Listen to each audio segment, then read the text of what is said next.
નમસ્કાર, સ્વાગત છે આપનું અરવલ્લી સમાચારમાં અને મોર્નિંગ બુલેટિન સાથે હું છું માસૂમ। સમાચારોની શરૂઆત કરીએ હેડલાઇન્સથી।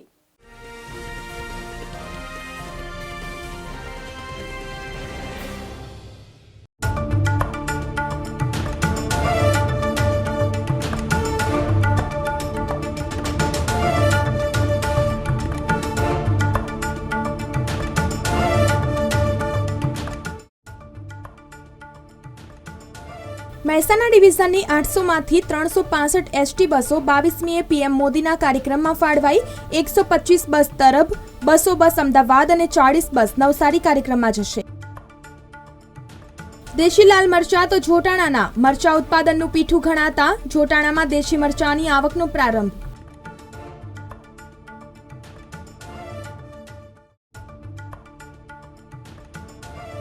22મી ફેબ્રુઆરીએ વડાપ્રધાન નરેન્દ્ર મોદી નવસારીના પ્રવાસે વાસી બોરસી ગામ ખાતે પીએમ ટેક્સટાઇલ પાર્કનું ખાતમુહૂર્ત કરશે।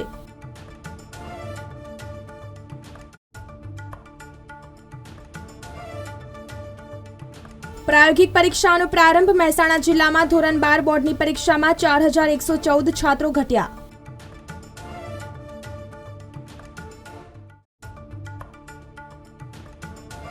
પરીક્ષાને લઈ તૈયારીઓ। ગીર સોમનાથમાં ધોરણ 10 અને 12ની પરીક્ષાને લઈ તૈયારીઓ શરૂ કરાઈ।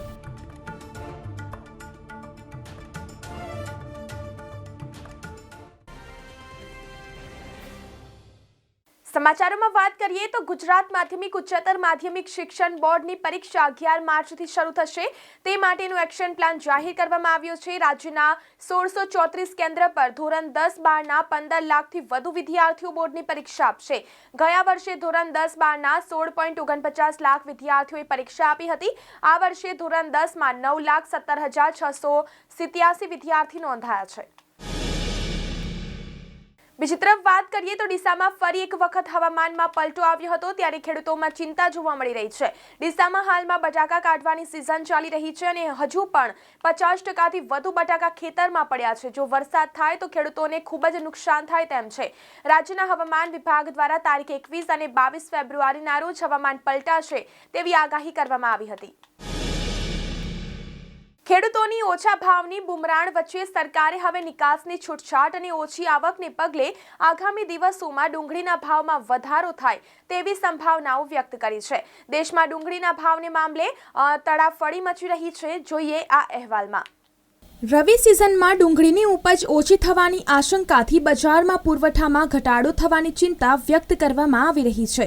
ડુંગળીના નિકાસકારો અને ઉદ્યોગના અગ્રણીઓએ રવિ ડુંગળીના ઉત્પાદનમાં 30%ના ઘટાડાનો ભય દર્શાવતા પુરવઠામાં વિક્ષેપ આવવાની ચેતવણી આપી છે, જેને પગલે આગામી દિવસોમાં ખેડૂતોને ફાયદો તો થશે, પરંતુ વધુ ભાવ ચૂકવવાની તૈયારી રાખવી પડશે। રવિ સિઝનમાં ડુંગળીનું ઉત્પાદન ઓછું થવાની આશંકાથી બજારમાં પુરવઠામાં ઘટાડો થવાની ચિંતા વ્યક્ત કરવામાં આવી રહી છે। ડુંગળીના નિકાસકારો અને વેપારીઓએ ડુંગળીની અછત અંગે ચેતવણી આપી છે। રવિ ડુંગળીના પાકમાં 30%નો ઘટાડો થવાની આશંકા છે। એવું કહેવામાં આવી રહ્યું છે કે હવામાનમાં ફેરફારના પાકને વધુ ઉત્પાદનમાં અવરોધરૂપ બન્યા છે। ગત વર્ષે પણ અનિયમિત હવામાનને કારણે શેરડી, કઠોળ વગેરે પાકોની ઉપજમાં ઘટાડો નોંધાયો હતો।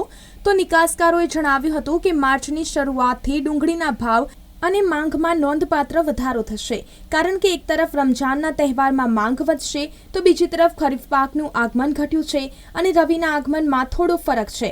તેમજ આ વર્ષે મહારાષ્ટ્ર તેમજ મધ્યપ્રદેશમાં રવિ પાક ઘણો ઓછો છે। ખરીફ પાક તેના છેલ્લા તબક્કામાં છે અને આગામી 15 દિવસમાં આવકમાં ઘટાડો થશે। રવિ પાક મધ્ય માર્ચ પછી બજારોમાં પહોંચવાની ધારણા છે, પરંતુ ઉપજ ગયા વર્ષ કરતાં ઓછી રહેવાની શક્યતાઓ છે। બ્યુરો રિપોર્ટ, અરવલ્લી સમાચાર, મોડાસા। સમાચારોમાં આગળ વાત કરીએ તો 22 ફેબ્રુઆરીએ તેમજ એસટીમાં મુસાફરી કરવાની હોય તો ટાળજો। પાલનપુર ડિવિઝનની 275 બસ પીએમના કાર્યક્રમમાં ફાળવાઈ છે, જેને લઈ મુસાફરોને ખાનગી વાહનોનો સહારો લેવો પડશે। ડિવિઝનની 632 પૈકી વિસનગરમાં, તરબમાં, વાડીનાથ ધામમાં 175 તથા અમદાવાદ મોટેરા સ્ટેડિયમમાં 100 ફાળવાઈ છે। ગુજરાત માધ્યમિક અને ઉચ્ચતર માધ્યમિક શિક્ષણ બોર્ડ ગાંધીનગરના સમયપત્રક મુજબ 11 માર્ચથી 26 માર્ચ દરમિયાન ધોરણ 10 તથા ધોરણ 12 સામાન્ય પ્રવાહ અને વિજ્ઞાન પ્રવાહની જાહેર પરીક્ષાઓ યોજાશે। આ પરીક્ષાઓ માટે ગીર સોમનાથ જિલ્લા શિક્ષણ તંત્ર દ્વારા પરીક્ષાના આગોતરા આયોજનની તૈયારીઓ છેલ્લા એક માસથી કરવામાં આવી રહી છે। મહેસાણા જિલ્લામાં ધોરણ 12 સામાન્ય અને વિજ્ઞાન પ્રવાહમાં ગત વર્ષ 2023ની તુલનાએ ચાલુ વર્ષ 2024માં વિદ્યાર્થીઓની સંખ્યામાં 4114નો ઘટાડો નોંધાયો છે, જેના કારણે પરીક્ષાના બિલ્ડિંગો 12 ઓછા થયા છે। વર્ષ 2023માં 12 સામાન્ય પ્રવાહમાં 19780 અને વિજ્ઞાન પ્રવાહમાં 4547 વિદ્યાર્થીઓ નોંધાયા હતા। બીજી તરફ વાત કરીએ તો આગામી 22મી ફેબ્રુઆરીએ વડાપ્રધાન નરેન્દ્ર મોદી નવસારી જિલ્લાના વાસી બોરસી ગામ ખાતે પીએમ ટેક્સટાઇલ પાર્કનું ખાતમુહૂર્ત કરવા જઈ રહ્યા છે, જેને લઈને આ કાર્યક્રમની પૂર્વ તૈયારીઓના ભાગરૂપે નવસારી જિલ્લા વહીવટી તંત્ર દ્વારા પૂરજોશમાં કામગીરી ચાલી રહી છે। ત્યારે આ પાર્ક આવવાથી રોજગારીનું વિપુલ પ્રમાણમાં સર્જન થશે તેવો આશાવાદ સાથે સ્થાનિકોમાં અનેરો ઉત્સાહ જોવા મળી રહ્યો છે। ગુજરાતમાં જોટાણા તાલુકો દેશી મરચાનું પીઠું મનાય છે, તેમજ અહીંયા કાળી રાતી જમીન હોય લાલ લીલા મરચાનું મબલક ઉત્પાદન થાય છે। સિઝન દરમિયાન મરચાની દૈનિક 1000 મણની આવક નોંધવામાં આવી છે। પરિણામે અત્યાર સુધીમાં આવક 10,000 મણથી વધુ થઈ છે। ખેડૂતોને પહેલેથી મરચાના 800 થી 1300 ઉપર ભાવ મળી રહ્યા છે। ગુજરાતમાં હાલ સતત વાતાવરણમાં બદલાવ આવી રહ્યો છે। ક્યારેક અચાનક ઠંડી વધી જાય તો ક્યારેક વાદળછાયું વાતાવરણ જોવા મળે છે, તો ક્યારેક તાપમાનનો પારો ઊંચો જોવા મળે છે। સવારે ઝાકળ અને ઠંડીનો ચમકારો તો બપોરે ઉનાળા જેવો તડકો જોવા મળી રહ્યો છે। આથી વાતાવરણમાં સતત બદલાવની અસર હવે ઘઉંના પાક પર જોવા મળી છે। રાજ્યમાં શિક્ષણનું જાણે ખાનગીકરણ થઈ રહ્યું હોય એમ રાજ્યમાં સૌથી વધુ 74% ખાનગી શાળા સુરતમાં હોવાનું જાણવા મળ્યું છે, જ્યારે 648 ખાનગી સ્કૂલ સાથે અમદાવાદ બીજા અને 67% એટલે કે 607 ખાનગી શાળા સાથે રાજકોટ જિલ્લો રાજ્યમાં ત્રીજા સ્થાને છે। રાજકોટમાં કુલ 906 શાળામાંથી 607 સ્કૂલ ખાનગી, 219 ગ્રાન્ટેડ અને શિક્ષણ વિભાગની 41 શાળા છે। બીજી તરફ નજર કરીએ તો પાલીતાણા પંથકના ગામોમાં હળોલ સિંચાઈ યોજનામાંથી પાણી આપવા સિંચાઈ મંત્રીને રજૂઆત કરવામાં આવી હતી।